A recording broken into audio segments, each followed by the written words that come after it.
स्वागत है आप सभी का आपके अपने चैनल घर पढ़ो पर। मैं मोहित सिकरवार आप सभी का स्वागत करता हूं इंडियन ज्योग्राफी की क्लास में। तो दोस्तों आज हमारा टॉपिक रहेगा भारत का भौतिक स्वरूप। देखते हैं सेशन की तरफ, चलते हैं अपने सेशन की तरफ और जानेंगे किस तरीके से भारत को वर्गीकृत किया गया है। भारत का जो भौतिक आधार है उस प्रकार से कितने प्रकारों में, कितने भागों में भारत को बांटा गया है। तो सबसे पहले बात करते हैं भारत के वर्गीकरण की या भौतिक आधार की। भौतिक आधार हम किसे कह रहे हैं? भौतिक आधार की बात की जाए तो फिजिकल अपीयरेंस के आधार पर जब किसी देश को बांटा जाता है, या हम भारत की बात कर रहे हैं तो भारत को भौतिक आधार मतलब भौतिक संरचना, जो हमें बाहरी आवरण दिखाई दे रहा है उस आवरण के देखकर जो स्वरूप तैयार किया गया है उसकी बात हो रही है। तो सबसे पहले भारत को भौतिक स्वरूप आप सभी जानते हैं, भारत तीन ओर से समुद्र से घिरा हुआ है तथा एक ओर से पर्वत श्रृंखलाओं से घिरा हुआ देश भारत कहलाता है। तो भौतिक स्वरूप पे सबसे पहला भारत का कौन सा है? उत्तर पर्वतीय प्रदेश। ठीक है, कौन सा है? उत्तर पर्वतीय प्रदेश। दूसरी अगर बात की जाए, उत्तर का विशाल मैदान, जो गंगा जमुना का क्षेत्र है या सिंधु जो नदियों का क्षेत्र है वो पूरा क्षेत्र कौन सा कहलाता है? उत्तर का विशाल मैदान। उसके बाद बात करते हैं प्रायद्वीपीय प्रदेश। ठीक है, प्रायद्वीपीय प्रदेश या फिर पठारीय क्षेत्र। ठीक है, कौन सा क्षेत्र कहलाता है? पठारीय क्षेत्र। उसके बाद तटवर्तीय प्रदेश। मुख्य रूप से ये चार प्रकार ही होते हैं भारत के भौतिक स्वरूप के, लेकिन कुछ किताबों में या कुछ बुक्स में दे रखा है द्वीप समूह को अलग से। ठीक है, तो यहाँ पर अगर क्वेश्चन बनता है कि भारत के भौतिक स्वरूप का विभाजन कितने भागों में किया गया है, तो चार, लेकिन कुछ किताबों में द्वीप समूह को भी अलग से किया गया है तथा कुछ में सिक्स्थ अलग से मरुस्थल। ठीक है, जो राजस्थान और गुजरात के क्षेत्र को हमने शामिल किया यहाँ पे अलग से, उसे क्या कहते हैं? मरुस्थलीय क्षेत्र कहते हैं। तो इस प्रकार से भारत को 6 भौतिक आधारों पर वर्गीकृत कर दिया गया। अब इसको मैप के थ्रू देखेंगे कौन से क्षेत्र पे कौन सा प्रभुत्व जमा हुआ है, किस आधार पर है। तो ये आपका इंडियन मैप है और इंडियन मैप में हम लोकेट करने की कोशिश करेंगे कि किस तरीके से यहाँ पर क्षेत्रों को वर्गीकृत किया गया है। तो सबसे पहले चलते हैं नंबर 1। ठीक है, नंबर 1 कौन सा था? भारत का पर्वतीय क्षेत्र। भारत के पर्वतीय क्षेत्र की बात की जाती है तो यह जो क्षेत्र है, ठीक है, यह पूरा क्षेत्र,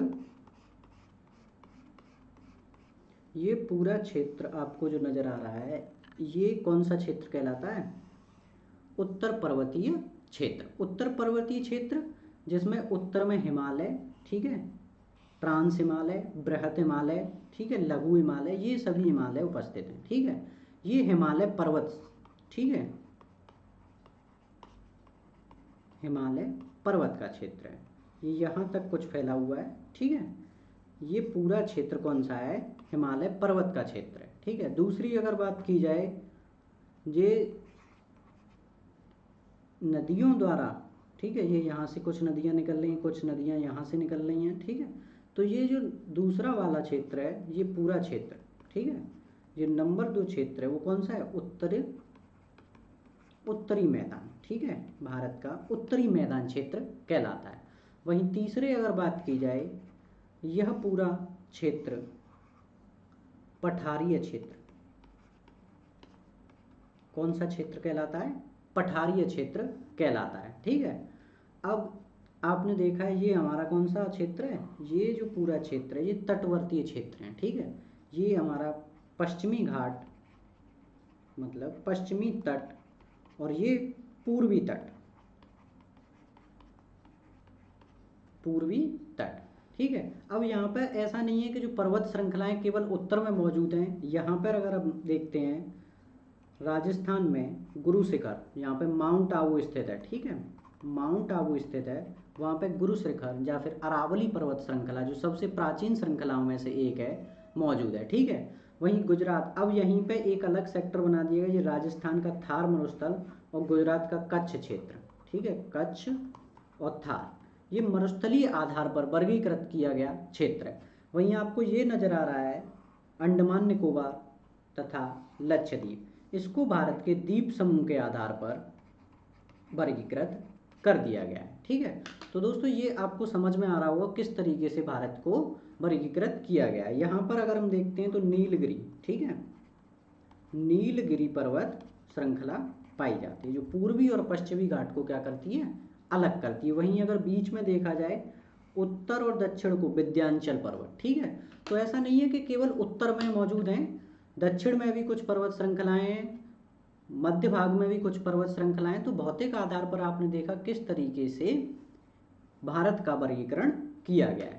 तो दोस्तों अब इसको स्पष्ट रूप से देख लेते हैं कुछ अच्छी इमेज के साथ। देखिए जिस तरीके से ये ग्रीन ग्रीन जो क्षेत्र दिखाया गया है, ये पूरा ग्रीन क्षेत्र आपको इंगित कर रहा है उत्तर का पर्वतीय क्षेत्र, ठीक है। यह नंबर 1 क्षेत्र कहलाएगा भारत के भौतिक स्वरूप के आधार पर। वहीं दूसरे क्षेत्र की बात की जाए, दूसरा क्षेत्र जो आपको दिख रहा है उत्तर का विशाल मैदान, यह क्षेत्र कौन सा वर्गीकरण है, नंबर 2। तीसरे अगर क्षेत्र की बात की जाए तो प्रायद्वीपीय पठारीय भाग, ठीक है।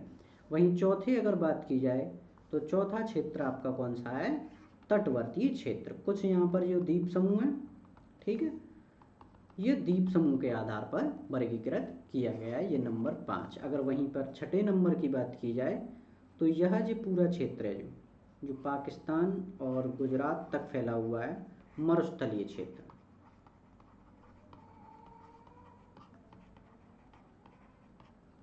तो दोस्तों आसानी से आप लोग समझ पाए होंगे इस चीज़ को कि भारत के भौतिक स्वरूप के आधार पर 4 भागों में वर्गीकृत किया गया है, तथा अगर उसको और क्रम में बढ़ा दिया जाता है तो वह 6 प्रकार से हो जाता है। दोस्तों मुझे उम्मीद है वीडियो आपको अच्छा लगा होगा।